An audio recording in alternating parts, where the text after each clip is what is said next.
Wait, are rules unique to games? Definitely not. Do games rule? Yes, they're pretty awesome. But let's talk about rules. Rules are the norms by which we live, how we act. Cities, states, and countries have rules for citizens, some enforceable by laws, others by peer pressure, some as merely tradition. In the best sense, rules give guidelines for safety and well being of the whole community.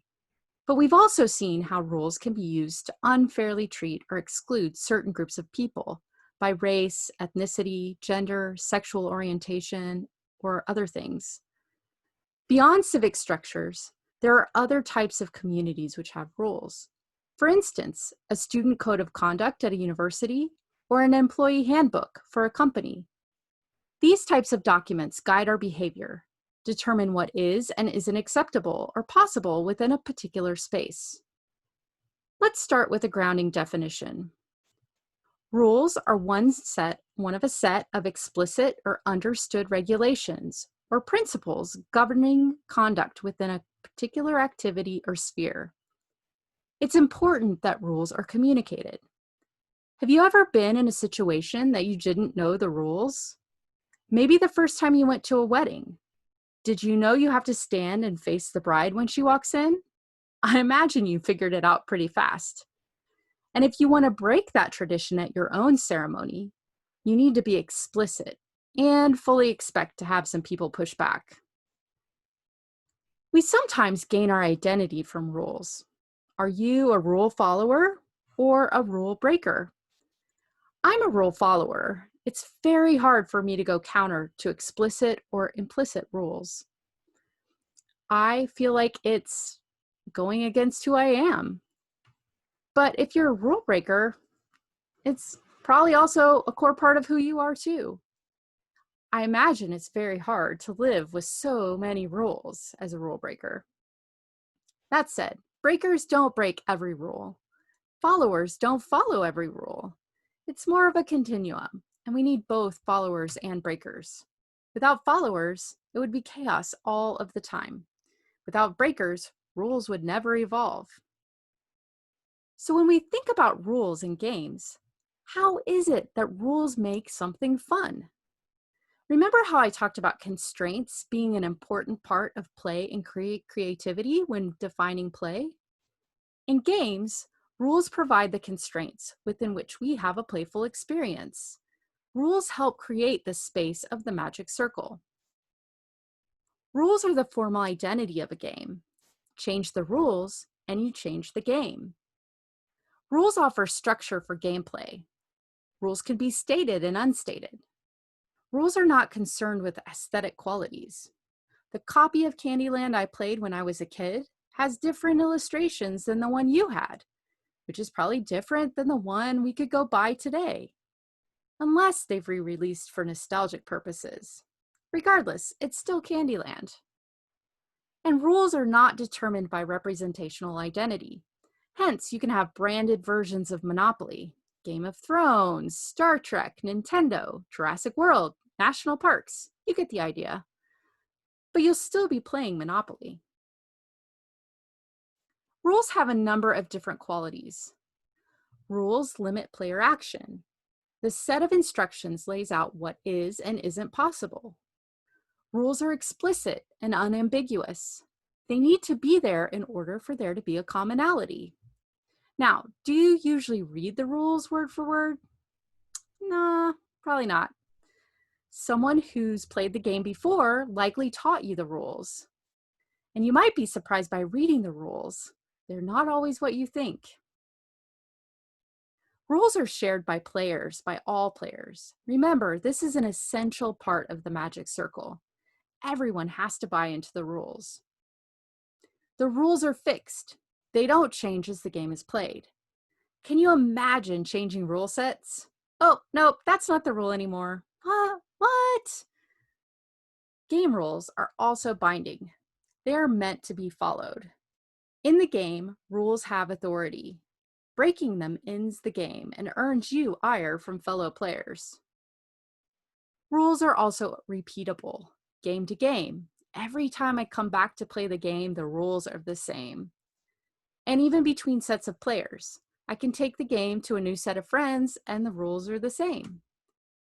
Rules are kind of like riding a bike. Once you've played a game, you know the rules and how to play. Although if it's been a long time, you might need a quick refresher. There are three types of rules: operational rules, constitutive rules, and implicit rules. Operational rules are how to play a game. These are the explicit guidelines and are usually written out. In Chutes and Ladders, the operational rules are about how to move your pawn on the board based on spinning the spinner, and what happens if you land at the bottom of a ladder. You climb up. Or if you land at the top of a chute, you slide down. The rules also state how to win by landing on square 100, by exact count, or climbing up the ladder from square number 80. The second type of rule is constitutive.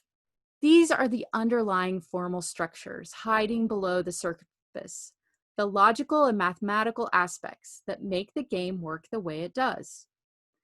If we go back to Chutes and Ladders, the constitutive rules are largely based on logic. No one move can be more than 6 spaces because the spinner only goes up to the number 6. Technically speaking, the constitutive rules also contain if-then statements, such as if a player's pawn lands on square number 4, then move the pawn directly to square number 14. This logic describes the second ladder in the game. Another if-then statement would be, if a player's pawn lands on square number 87, then move the pawn directly to square number 24. This logic describes the monster chute in the game. You get the idea behind these hidden rules. And then there are the implicit rules. Implicit rules are unwritten rules of the game, the etiquette around gameplay, ideas about good sportsmanship and proper game behavior. In Chutes and Ladders, an implicit rule would be, don't remove other players' pawns from the board.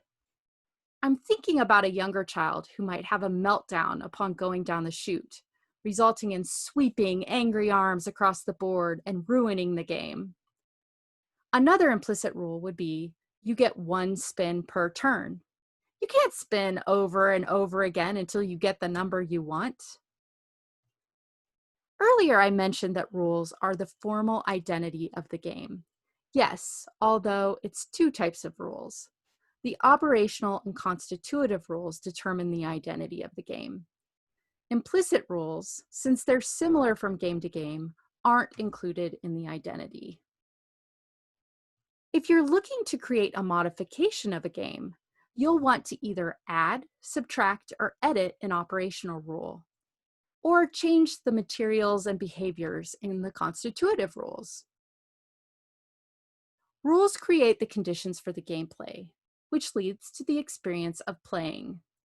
Even so, there is a gap between the rules and experience. The game becomes much more than the logic of the rules while playing. Mind the gap. So now we know that rules make up the formal identity of a game and offer structure for gameplay, and that game rules have specific qualities of being explicit and unambiguous, shared between players, fixed and binding, and are repeatable from game to game and between players. We learned about 3 types of rules: operational, constitutive, and implicit. And know that in order to make modifications, we would look to making changes in either the operational or constitutive rules. Finally, the player's experience depends on, but is greater than, the rules. I hope you find play in the midst of the rules this week.